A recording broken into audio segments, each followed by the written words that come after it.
Welcome to the Galileo Ventures podcast. I'm James Alexander, joined by my co-host, Hugh Stephens. This is your go-to pod, dishing out the latest unfiltered news and views on early stage tech and AI, served up by two VCs who don't have time to sugarcoat things.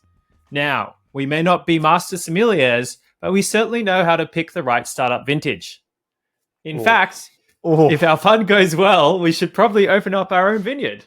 So, whether you're a founder looking to plant the seeds of success or an investor trying to find the next best vintage, we've got the insider intel that might just make you say, aha, or at least delicious.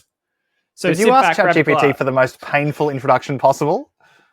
I told you I'm trying different models. So this is the... It's Anthropic. What is it? It's Anthropic, yeah. It's Anthropic Claude. It's so bad. Look, I don't mind. It's listened to too many of those grifter podcasts. I know, right? I know. But look, whatever. We're recording this on a Friday afternoon, so I appreciate you trying. I mean, to be clear to the listeners, I did suggest to James that he use one of the new AI music generators to generate a jingle for the podcast, which possibly would have been worse. Yeah, well, I haven't done that just yet, so it's pretty satisfying to play with. Today, we are going to cover a few different things. We're going to talk about some Aussie news, so some tech unicorns that have made the news globally based out of Australia. We're going to talk about social apps and the funds of trying to build social apps. And we're going to talk about AI training and the costs involved these days in a very interesting presentation that not a lot of people saw, but you'll find out about today in a recent conference. Before we begin, though, we have had listener feedback, Hugh. Isn't that exciting? Love listener feedback. Nothing I like than hearing from the fans. This feedback is from a founder of an AI company that's actually quite well known in Australia, but he wanted to remain anonymous. So we welcome anonymous feedback as well. Correct. Last podcast, we talked a little bit about a new category of software. We talked about where it's heading in Australia. And this listener sent back a very interesting few points. And I'll summarize them quickly here. The first point is that AI infrastructure is going to be a huge shift. And perhaps we should think about NVIDIA not as a GPU company, but as a high-performance computing company. Thought was fair enough. The second point was around Australia AI deals. So things that we see in Australia, perhaps which is different to what my peers in San Francisco are seeing. But in particular, there are two distinct categories of deal flow. One, which is graduate founders, and the other one being very experienced third-time founders. And in particular, this reader was sort of mentioning how quite a lot of them are raising out of the Valley straight away and not even raising out of Australia. I think that's an interesting phenomenon we can perhaps talk about. And then the third point was sort of around, are we in a new category of software? And I quite like this point. So let me just sort of embellish a little bit and talk about what he said. The first thing is tech giants will commoditize the core frontier LLMs. That's probably fair enough. But there will be new business white space. And this white space is going to be very large, and it's going to be a very large market for startups to come in and create and capture this sort of white space. Now, of course, AI will hopefully enable new ways of bundling value and pricing models in this sort of post-SaaS world, which you and I have spoken about, Hugh. We have. What exactly this post-SaaS world looks like, we don't know yet. But in particular, this reader was suggesting, well, this listener, I should say, was suggesting that perhaps they'll be viewed very similar to current labor models, which is if you reduce your headcount or you don't hire as many people, you'll start to sort of equate the pricing with labor rather than with a fixed licensing price. Now, maybe not. So my question to you is, first of all, on the deal flow, do you think that's the type of deal flow we're seeing in Australia, which is sort of either the new grads or the really experienced founders, but they're just going overseas to raise the money? I mean, I think probably I somewhat agree with that. I think a lot of the what you call I guess mid-career AI talent probably has gone overseas just by nature of Australia has not necessarily been historically a leader in AI on the sort of I guess scientific core application front. So you could say that the mid-career people have generally found opportunities overseas, at least historically, insofar as a lot of the AI companies were based overseas. We had fewer obviously in Australia. I mean, I think AI is definitely the new gold rush. There's certainly a bit of truth to that, and that means that it is going to attract a lot of people who are, multi-time founders, later stage career founders who are looking for the next opportunity. I think it certainly looks and feels like it's going to have a little bit more of a longer run than cryptocurrency. So you can see why a lot of those people are going towards the AI sphere that perhaps smartly or otherwise decided to decline to participate in the crypto craze. But I think certainly we see when we talk to a lot of those graduate early stage founders and entrepreneurs, that like central, I guess, tenet of AI driven solutions is definitely something that they're coming to natively. And it will be interesting, I think, coming from that sort of younger generation where they have actually, I guess, grown up with technology, like they barely know a day without iPhones. And, it'll be interesting to see how they then apply that technology into new and different ways. Yeah. I agree. I think broadly, though, no matter what the technology changes, right, the entrepreneurial natives of that particular paradigm always have a very different approach. We're probably still a little bit early to see some of that play out with LLMs and generative AI. But I think we are seeing, I think the listeners would be interested to know that if we think about the things that we have seen, I mean, literally this week, right, we were on a conversation with a very experienced founder who's back in Australia, but as a result of working in the Valley for ages, will probably just raise from investors overseas for AI because they feel like that's where the talent is and that's where the investor knowledge is. I think to a degree that premise has been that way for a while, though, and whether or not, the fact that the US markets have perhaps cooled off a little bit means that the overseas investors are paying more attention to Australia in a way that previously they would perhaps not, as everyone's obviously searching for more and more high quality deal flow. Everyone's complaining about the quality of the deal flow that they see. Yeah, and I wonder how much of that, exactly. I wonder how much of that really is just kind of that continuation of that existing trend that we've been seeing rolling for a while now, particularly as the US market starts to cool off of where they look a lot more into, offshore markets. We think it's quite exciting because obviously we're seeing a lot of grads starting AI companies, which are potentially going to be very different. And we've invested in a couple. The next point, apart from that, just moving on, you mentioned sort of business models and will business models change, relative to SaaS? So SaaS business models may be anchored somewhere else versus if you're replacing a team or maybe you're not expanding your team as much. What do you think about that? Do you think that we'll see that play out like that? Or do you think it's going to be a different type of anchoring for customers? I mean, it's a curious question. I think it's interesting. I guess the example I go back to a little bit is I was speaking a little while ago to a woman who sort of had a long career in graphic design, very long career in graphic design, probably 15, 20 years, 25 years. And so I was talking to her about like how she perceives that threat of, generative AI and AI driven solutions and everything else. And interestingly, her comment was, there's been obviously a series of those kinds of disruptions to things like her sector, like it sort of went from being impossible to do digital design to being much easier to then being commoditized. And then you went from those Wacom design tablets that used to be outrageously expensive to now, iPads being, commoditized again. So, yeah. And she sort of talked about how this sort of, her as a designer and as she thought about that, like she saw it as, oh, well, it's taking away a lot of that sort of grunt work level stuff, but it's enabling me to really like focus on other solutions. And, she's saying as she's gotten more senior, the value add that she provides is much less necessarily the draw the circle and much more the really understanding of the nature of the business and what that means to be able to then get the right output.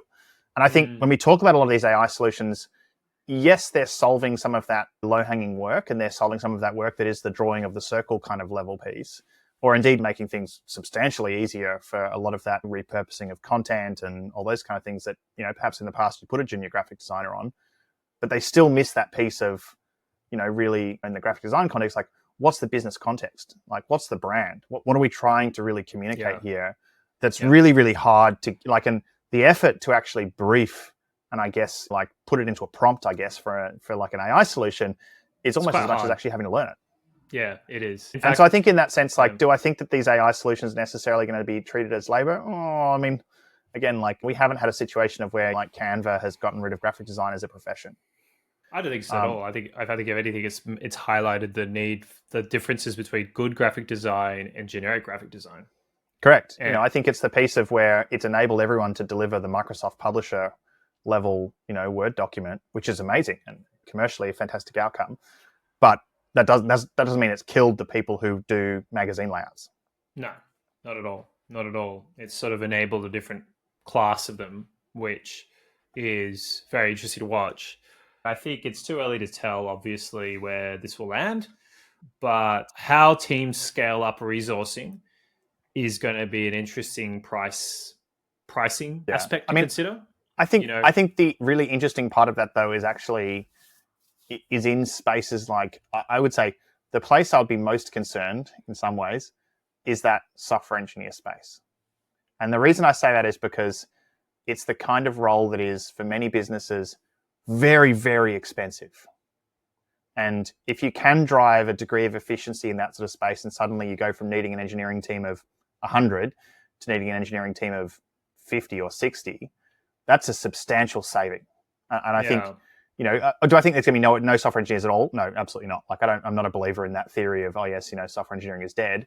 But I think if you can drive that efficiency gain really, really heavily, what you will see is you'll see a lot of the people who are in these very, very highly paid software engineering roles potentially having, the market salary substantially cut. Yeah, maybe. There may end up being this huge oversupply by nature of suddenly going, well, if you're on 180, 190 or whatever as a couple of years out or something, well, if a grad with, Devon or, one of the sort of, AI Copilot style, software engineering tools can deliver as good quality work. I mean, speaking about Devon, the talk about frothy AI startups, that was apparently doing a 6-month follow-on round at a valuation of over close to $2 billion. Yeah. And for an AI agent software coder. If you said to me, like, would I see the same thing in terms of, I don't know, QA or even to some degree support and things like that? Like, I think the difference here is that the inbuilt labor cost of a sort of, I guess, median support person is so much lower than a software engineer that, yes, in some ways the low-hanging fruit is do a lot of the work that people do of making it easier to deliver support to customers and drafting responses and AI-driven things and recommendations out of the help library or whatever. But I think that in many ways is sort of low-hanging fruit in not really driving nearly the same cost efficiency as if you can take the edge off an engineer because they're an expensive resource. Yeah, true. I mean, let's consider, like, if you think about the way some innovation starts, usually it's the high end. There's a lot more margin and demand to save costs. And then at the low end, you might see a different type of AI agent pop up or AI software. And I think that's the interesting thing, though. I think I would say in this AI revolution, in some ways, a lot of the early applications have been in that, let's call it low end, but, lower consumer margin, margin style, end of it than necessarily that high end. I think it's interesting in that context. And I wonder when we're going to really see it start to chip away a lot of those sort of high leverage, high margin, so to say, type segments. Yeah. In fact, I was just looking at the Pew Research Center's latest survey on AI usage in the US. They were saying, roughly speaking, off the top of my head, it was like 40% of adults under the age of, so between the ages of 18 to 35 have now tried ChatGPT. And then they kind of broke it down to why they use it. And 30% was work, just individual work tasks. The other 30% entertainment.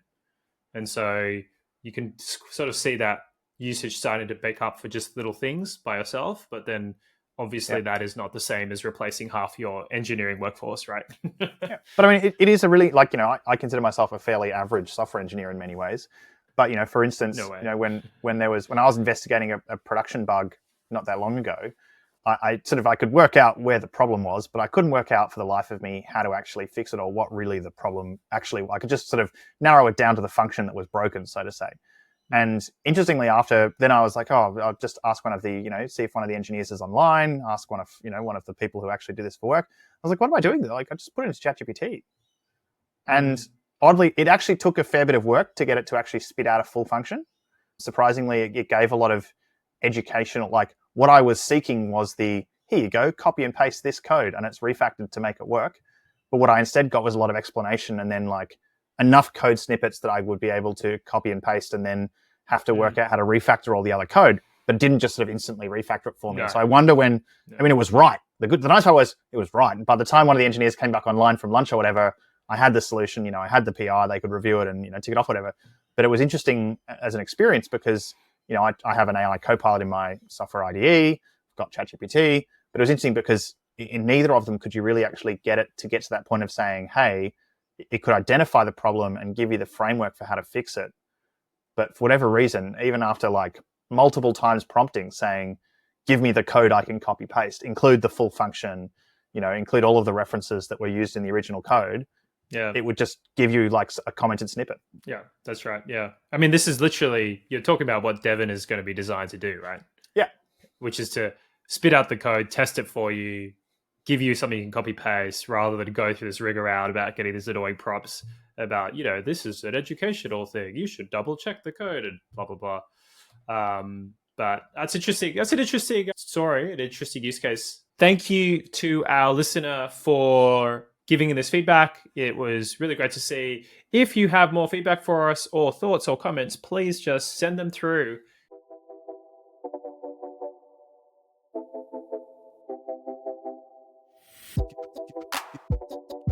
I thought the first use case we should talk about is Australia's tech sector highlights. Obviously, Australia is going really well. Obviously, most people know that I'm very bullish on Australia growth. The good news is we've had our first new billion-dollar unicorn crown, private company, just valued over $2 billion. It is in a company called Deputy. For those of you who don't know, Deputy led a recent round from a strategic US-based Express Employment Professionals. So I thought that was quite interesting. Yeah, strategic investor. They invested $37 million. Valuation just popped over $1 billion. So it's $1.1 billion as a result. Now, to date, the company has raised a bit over $100 million. So this has not raised a huge amount of money. So not a lot. It's grown pretty well. So the last reported revenue was about $103 million in 2022. But the interesting thing is it hasn't raised any money since 2018. And so it's been essentially just growing its revenue through customers since then. And now pop up as strategic and has raised money. Other interesting little tidbit, the CEO lives at SF, doesn't live in Australia. So it shows you that sort of pivot towards the US market. But equally, is this a strong unicorn? Is this a big unicorn? Well, it feels like it's growing the right way, but maybe it's not the same as Canva if you were to compare, these two companies. I guess my question for you, Hugh, is what's your take on this? And do you think that we'll have more unicorns emerge in Australia this year? And who? I mean, you could never name who, because of course it would be a Galileo portfolio company. Look, I think an interesting example and an example of one of those spaces where perhaps, and Deputy sort of does that, or at its core original pointy end of the wedge product was one of those, like little check-in kiosk things for when people visited offices, right? Yep. And obviously now the solution's, a lot more advanced than that. But I think it's one of those interesting examples of where, sort of classic Australian B2B SaaS of like finding a sort of pointy end of the wedge, growing, did very well. And I suspect that through that period of 2018 to now, they probably did see a lot of stagnation of growth as competitors really came into the market and really, I guess, is trying to, push it. And that's what happens with, most software companies, to be clear. Interestingly, they obviously went down the path of, some companies solve that by raising a bucket of money and then going on an acquisition spree or, like selling for nearly, not necessarily below unit cost, but, marketing very aggressively in order to gain market share. Obviously, they haven't taken that path. As you mentioned, like I wonder what that meant for growth rate and how much that was something that, was a good or a bad thing for the company. But equally, it sounds like it was a good outcome. Like it sounds like maybe I don't know. The space is very competitive, and a lot of the competitors have raised a lot more money than they have. But perhaps they're cash flow, they're cash flow positive. They've said they've made profit. They turned a profit a couple of years ago, according to the press. I do wonder whether this is the type of company that is growing fast enough, or whether this is like more of a strategic, part. Will it grow into its valuation? I think is a really interesting challenge. Yeah, and will the company that sort of invested just acquire it? I wonder. I mean, I think we've seen a lot of those. I think with the markets cooling off, in the last 12 to 18 months, like we've seen a lot of this phenomenon of people who, Hopin, of course, just recently sold the last of its IP. But there was a sort of almost a generation of those companies that massively overcapitalized, and then subsequently never could really grow into their valuations. And I think that's, often founders only ever talk or think about that undercapitalization context of thinking they're being, sort of poorly done by or something. But actually, it can be, perhaps less so in today's current market environments. But certainly, it's very possible to end up actually raising too much or too much of a, too high a valuation. that you can't actually grow into. Yeah, I agree with those points. I think to be just to clear, let's just say it's around about 100 million in revenue. It's obviously gone up since then. Even at what $1 billion in valuation, 10x multiple It's not on outrageous, revenue. right? It's not crazy. If you said it was at 100 to 150 and it was worth $1 billion, you'd go, yeah, it's not insane, Not insane, yeah. As long as it keeps growing. I mean, it'd be interesting to see if public markets give it that, given that the averages for public markets sits at 5 to 7x multiple now on future earnings. So we'll see if that holds. Of course, it's nothing compared with AI. Do you know what the average of AI funding rounds have been in the last 12 months? I didn't want to think about it. I've been researching this, so I could. Is it to the point of Zoom when Zoom got to whatever it was, 200 and something times forward earnings, or whatever ridiculous multiple? 86x current future earnings on average. But the other way of looking at it is a lot of the more complex. I hate using the word wrap. I prefer to say that it's startups that are building at the application layer of AI as compared to the infrastructure layer of AI. But I think foundation models. If you look at foundation models, though, another foundation models are part of that. From me at least, foundation models are part of that infrastructure layer. But correct, you've got sort of the pure application layer people that some people call wrapper apps, which I really hate that term. But I think on that infrastructure layer, that the reality of the AI business model is that so much of the cost is front loaded. It doesn't surprise me very much that they're raising at crazy multiples because the nature of what they're trying to, it's like hardware companies, right? The nature of what they're trying to build is comparatively hugely capital intensive early on because they're building that infrastructure piece. That obviously the hope is that will sort of taper off over time, but that part doesn't necessarily surprise me because I think the business sort of cash cycle lends itself to that. Yeah, well, there's early signs to say that the latest funding rounds have all gone down in Val multiples, which makes sense. And I'm going to do a state of AI article soon where we sort of talk about some of the bigger numbers and what's happening. But what's very clear is growth has peaked for a lot of the consumer-facing generative companies, including ChatGPT. It's flatlined. It's growing steadily now, and everyone's kind of going, well, when is payback of this sort of hardware cost going to happen? That's super unclear. And without going GPUs keep staying expensive, Yeah, exactly. Well, how many GPUs do you actually need to train a model to tell me to have lunch? Then the next question you walk yourself into, James, is the ethics is probably the wrong word, but the strategy of raising out of a Microsoft or Amazon or whatever that then comes back in cloud credits, which again is the correct is the most recent trend in AI companies. That's right. How right that is again a controversial topic. Well, I mean, just look at what happened with the recent Microsoft part acquisition, right? As well. Yeah. So we'll see. Okay, next billion-dollar company worth talking about, next unicorn, is obviously Canva. Canva is a darling of the world. Allows you to edit and create lovely graphics very quickly. They just did a secondary. It was one of the largest secondaries in the world. It was also one of the most in-demand secondaries. There was a lot of people that want to get in on it. It was 1.6 billion. So this is US dollars. 1.6 billion of total demand of 2.4 billion. So apparently they're going to tranche it. So 2.4 billion total, but 1.6 in the first tranche at a valuation of $26 billion. So not quite the same as some of the frothy AI startups, but nonetheless, this company has actual revenue. ARR, yeah, exactly. ARR is well past a billion.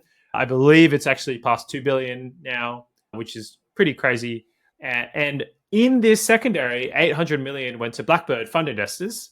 So for those who are not living in Sydney, it's basically been all people have been talking about in my network. If you jump on LinkedIn, it's a bunch of Blackbird investors going, oh my God, this is great. And it is great. Don't get me wrong. This is a watershed moment for the local industry in my books.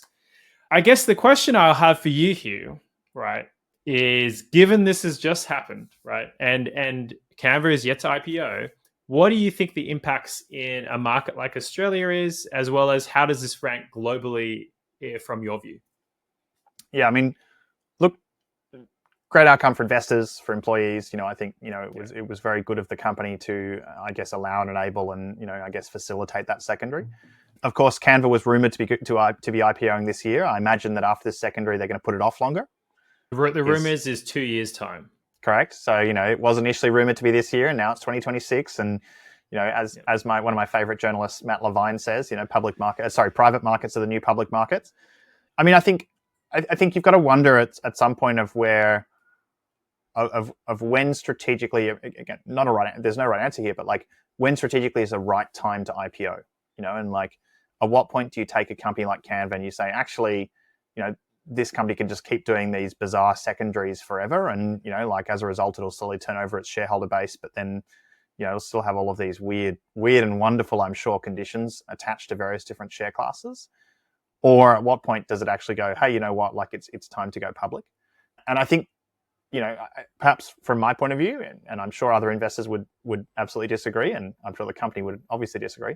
Like I wonder a little bit whether it's doing a disservice to the Australian community not having listed and not really delivering that greater degree of liquidity that would come with a public listing to, both early investors as well as employees and everything else. And I think those investors are all very happy because they're all very much, they're very much above water in terms of fantastic financial outcomes. But I think, there's a question of, when are you, it's almost like when are you too big to not IPO? Well, I mean, that is the question now. And then there are some huge private companies, right? So, there are some gigantic private companies, don't get me wrong. But, I do wonder a little bit with Canva of like, at what point, should there be that increased transparency and everything else, given the, the shareholder diversity and everything else that they have. But I mean, the other argument to say is, well, if shareholders are happy and it's in demand, they're making the rational choice. Why would you want to be exposed to the whims of the everyday public investor if Correct. Instead you can not? I think that's a very, very rational choice to make. Yeah. And the other signal here is like secondaries for tech companies was not really a thing a decade ago, and not to this. Yeah, degree. I mean, I wonder what the discount is for that secondary. Like the secondaries. Well, secondaries still typically, not always, but secondaries still typically have some degree of discount associated with them. And I wonder what that is, and I wonder how that was applied across different share classes that might have different preference stacks. I think there's an interesting question there, which I'm not privy to the answers of that. So, but I think that there still is some complexity there that people I think don't perhaps realize in that, these secondaries are a little bit more complicated than everyone being in one single share class or, one of two share classes. Correct. So there's a bit of complexity there, but I think in the same light, like I welcome the opportunity to see a lot of those early employees and investors, be cashed out. And that really, I think, gives the market the opportunity to recycle that capital, into, other ventures, whatever they might be.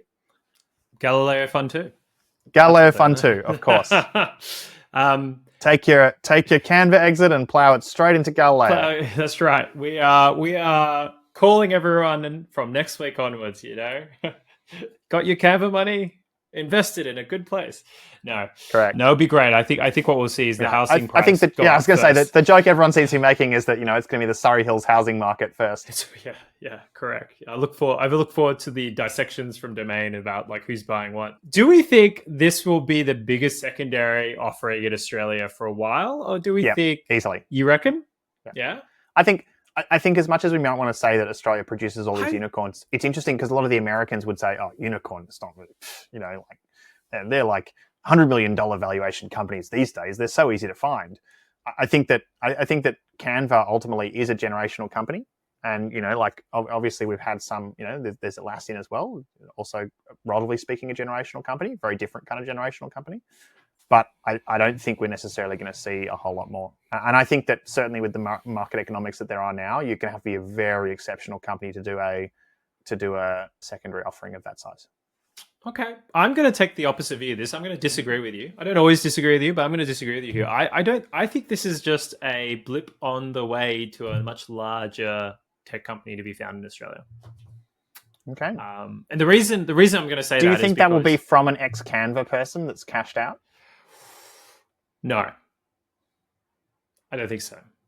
Okay. Controversial opinion. I think they may hire ex-Canva people, and although we have invested in ex-Canva people as well. The nature of being a big employer, you're going to find lots of ex-employees, right? Correct. Yeah, correct. I mean, but just to think about it, like I think if you think about our thesis of our founders around emerging founders, and I think it will be someone who is doing it for the first time, probably not necessarily from a bigger tech company, I mean, we're talking about the next generational company here, right? Not just sort of any fast growing tech company, something that will be able to justify valuations north of $100 billion. Okay. That's what I'm talking about. And so then the question becomes, well, what's that going to be? I think it's going to be an AI company based in Australia. That's what I think it will be. But which one? Who? Don't know. Moving on then, speaking of AI, let's talk about a little bit about something really interesting that happened recently. And this is from a fantastic newsletter called Import AI. This is where I saw the original bit of news. So recently there was a conference and James Hamilton, a distinguished engineer at Amazon, gave a talk.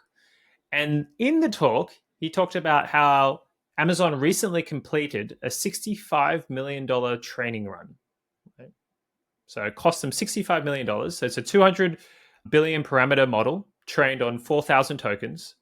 It took them 48 days and it cost them $65 million. This is one generation old, according in the talk. And so what that means is if we can assume that they've now leveled up and increased the size, we're already in the realm of training models that cost over $100 million for a company to run. In the slide, he talks about one thing, he lands on one thing, which is training runs soon to cross $1 billion. So if you think about like where costs are now being generated in AI, well, we have it right here. Training these models, these foundational frontier models, costs a lot of money. And in fact, it's going to cost over $1 billion to train some of them.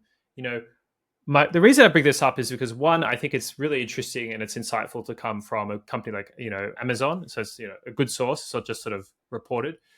Two, I think it's incredible. Like if you think about where the costs are in this new age, the infrastructure costs, it's not just the GPUs, it's also the training. It's actual the training of the entire model is actually perhaps even a larger cost than GPUs over time. And then three, the inaccessibility. Like, how can a startup do this unless it raised billions and billions and billions of dollars, as we just sort of talked about? Yeah. You raised the money from Amazon, right? Yeah, exactly. So I sort of just thought I'd mention this because I think our listeners will find it very interesting. I'm very interested to hear our listeners' view. Do you have a view on this type of, how this might change the market for startups versus incumbents in the AI space, knowing what we now know? I mean, I think it's a good question. I think I'm not sure it's necessarily news is probably the wrong word, but I think it's not surprising to me that those foundational models are going to be very challenging for new upstarts to train. And I think it's going to be increasingly so over time as, obviously the incumbents get better, get more data. So I think there's a piece here of where, there certainly is a degree of challenge that will present, but I don't think that necessarily is very surprising. You think it's surprising? I think it's extremely surprising. I was not thinking we'd cross the 1 billion mark for a training. I think that's just a tokenistic, pick a random number sort of thing. It's not tokenistic. They literally will cross. They literally say we'll cross over 1 billion soon. Now, what soon is? Is this 1 billion if you took the AWS costs as if you bought them, straight off the rack and everything else? Sure. I mean, this is AWS doing it, not OpenAI. Correct. And OpenAI, OpenAI might do a much more this is before you consider any, let's call them negotiated discounts or anything like that would probably happen realistically if you're spending $50+ million on compute, in a short period. Yeah. Well, it does go back to the whole paradigm shift, which is away from the business model being anything to do with software licensing. The business model is compute, right? Yeah. And those who have compute is the new sort of oil, to use the very tired analogy now, but nonetheless somewhat accurate. And if you think about that, then obviously Amazon's going to be up there with AWS, slightly different infrastructure though. GPUs, you'd obviously have Google and OpenAI being the two leaders in terms of total compute capacity, which I think a lot of people fail to understand is a very, very strong competitive advantage in their ability to train new frontier models. But nonetheless, I think it's quite interesting. I think I'll link the slides in the show notes for any listeners that want to have a look through this presentation from the distinguished AI James, who's the engineer at Amazon. But yeah, I think it's interesting. Okay, we'll see. I look forward to seeing a company send us a deck saying they need $1 billion to train a foundational model, and seeing what you say. I'm very happy to receive this deck, and I'm very happy to look at why you need $1 billion. Whether or not we could fund that out of Galileo Fund 2, another question. We could probably put in a small check. I'd love to be the pre-seed funder of that company, though. Moving on to our third news item for this podcast episode, we're going to talk a little about social news. Do you like social apps, Hugh? I mean, I love social apps, James.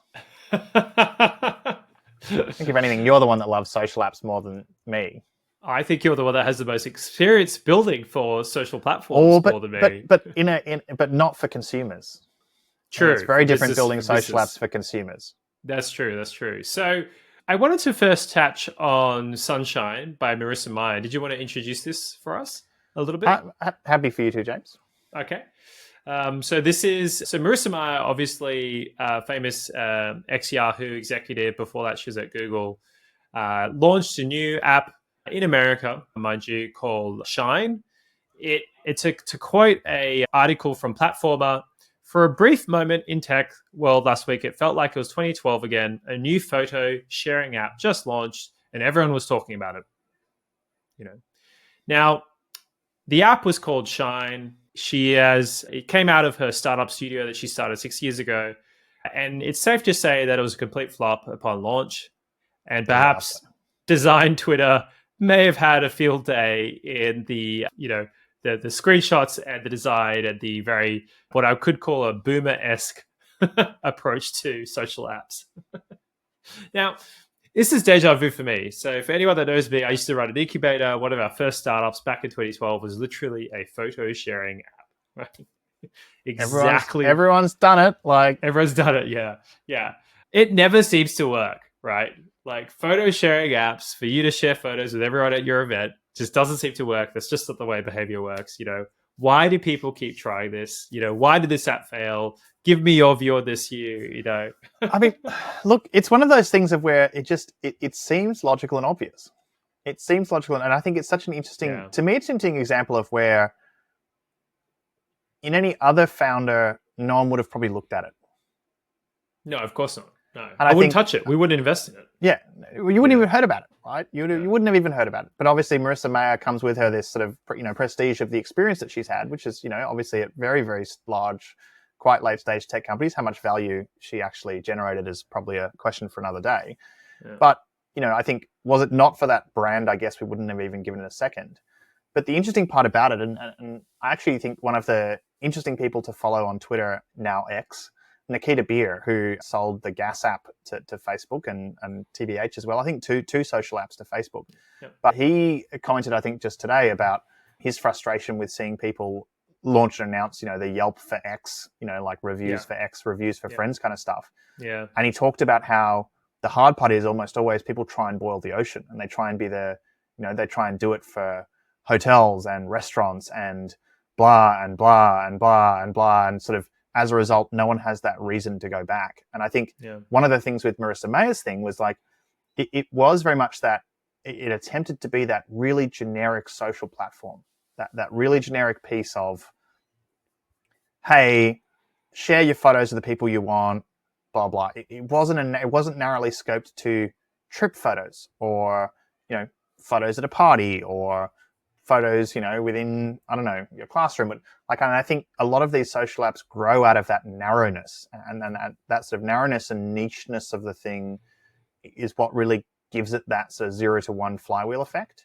Yeah, but that's assuming that the behavior is actually there to want to use something like this to share, right? Which I just don't know if sharing photos behavior is really there to warrant an app. That's the part where I'm the thesis for me is wrong. I mean, you could say that's the entirety of Instagram, right? People sharing photos. Yeah, but they're not sharing photos in an event, right? That's social proof, though. It's like stories. I don't know. I think status, right? It's status, and but I think it's a mixture of things, right? The other piece / lesson out of that is really, I think, the expectations now for when anyone launches a new consumer-facing social application designed for mass market, the expectations in terms of design and UX and everything else is incredibly high. I agree with that.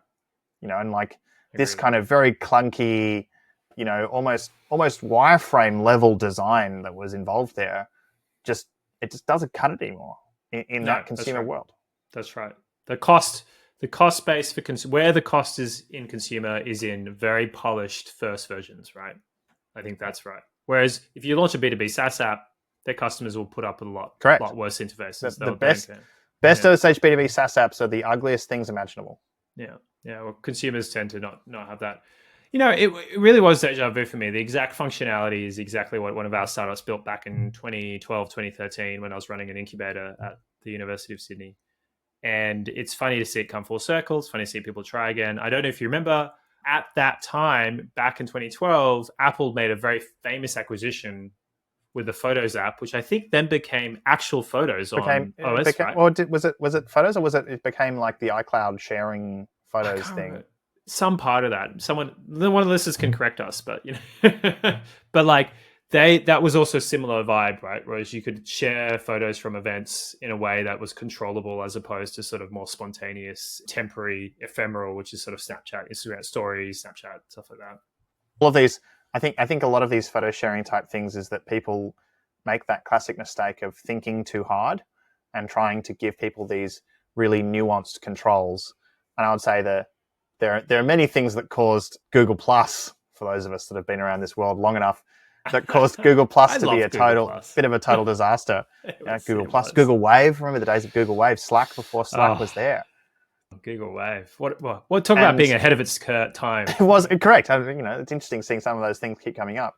Yeah. But it was interesting, I think, with Google Plus was like that concept in Google Plus of putting your friends into different circles, and people could sort of coexist across these different circles. And as a result, you would sort of share content to certain circles, and where was the overlap, and like this weird sort of Venn diagram type model of how sort of your friendship social graph worked was what a lot of users would say that they want.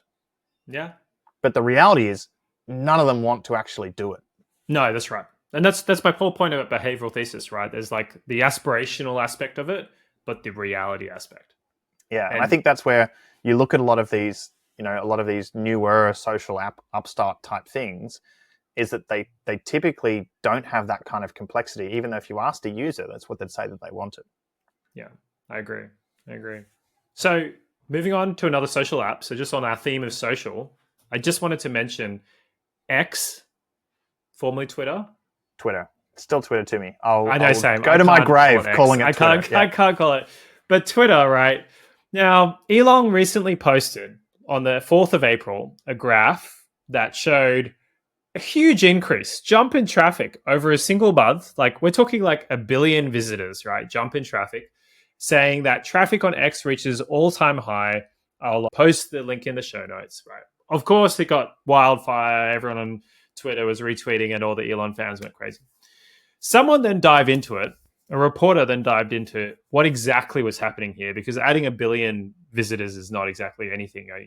Something's going to happen. Anyway, it turns out the graph is from SEMrush, which is an analytics platform to monitor traffic. To quote SEMrush, upon reviewing the report, there appears to be a misunderstanding about the organic traffic values. The spike observed in the data corresponds with an update we implemented. This update, executed on April 6th, resulted in additional data being incorporated in metrics, which consequently led to spikes in all figures across all websites, not just Twitter. Now, so, talk about classic Elon taking something. It's not exactly false, but it's not exactly the right thing. It's kind of not right, but whatever. It shows directionally there's a lot of traffic.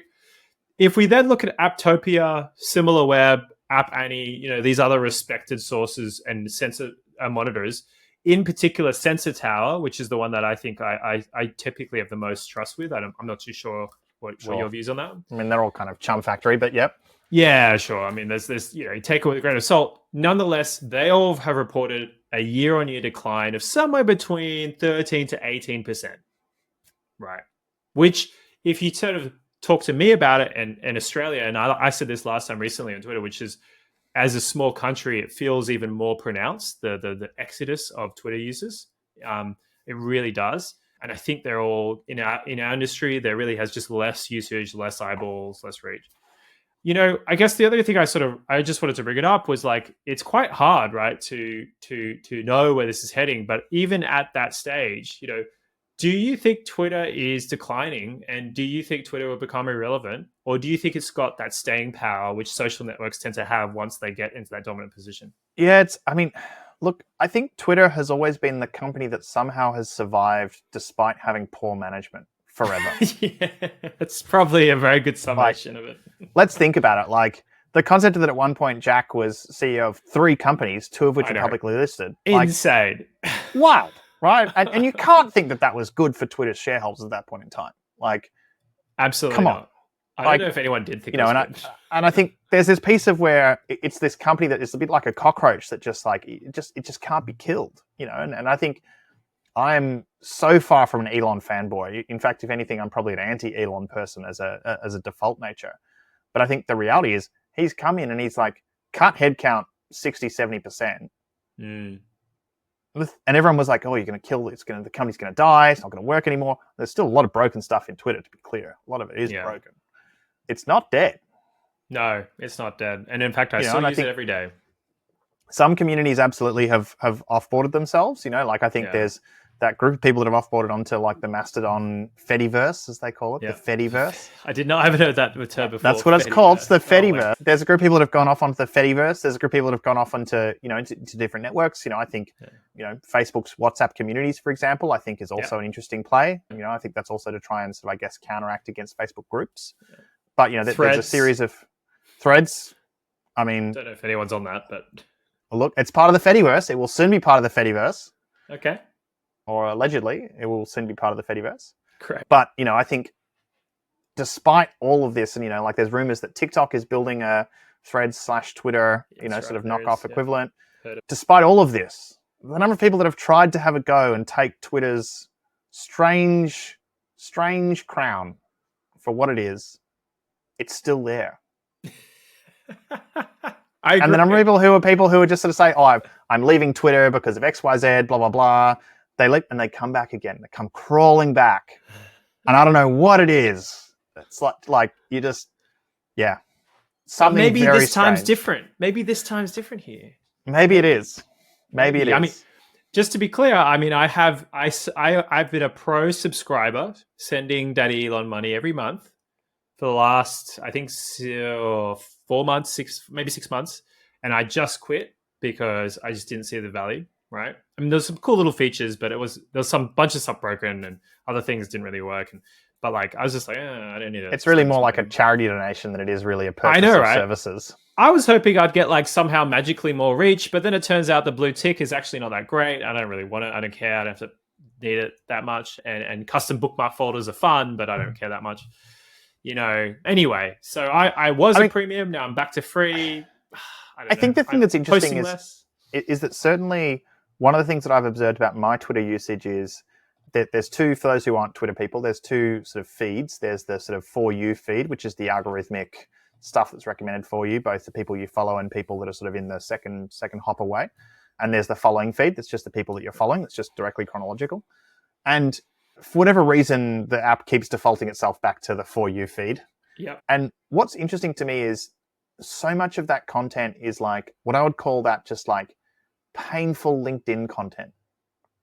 It's almost like what LinkedIn used to be. Yeah, it's this virtue signaling, engagement bait, and like, I mean, this is why I hate opening LinkedIn, right? It's because I feel like LinkedIn is so full of that content even now, and I find it interesting that like that obviously is what's performing well and performing very well on the network, I guess.